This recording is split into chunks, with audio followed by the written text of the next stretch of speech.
Hey guys, Dan here. I want to show you a trick that I have to handle this stringing that can happen on prints. I use my big CR10 MAX with a large 0.8 millimeter nozzle, and that larger nozzle can sometimes create a lot of stringing like this. So the trick to handle this is using a lighter and burning some of it off.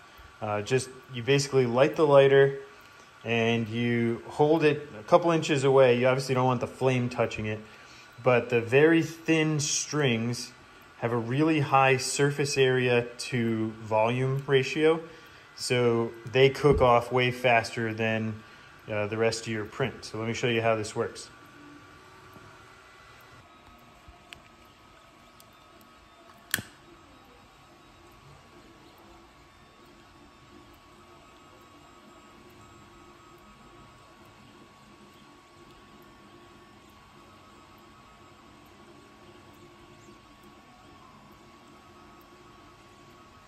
So obviously we're not letting the flame touch the bottom of the print, but just that hot air going up through there causes those really thin strings to melt, and now they're gone. So now we'll clean up this part.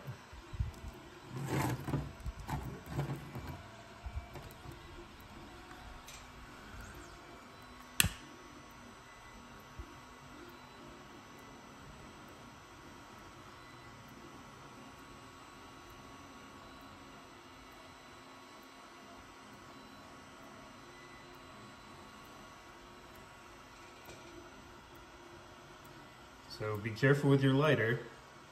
Don't light anything on fire. But if you're an adult, this should be pretty straightforward. All right, have fun.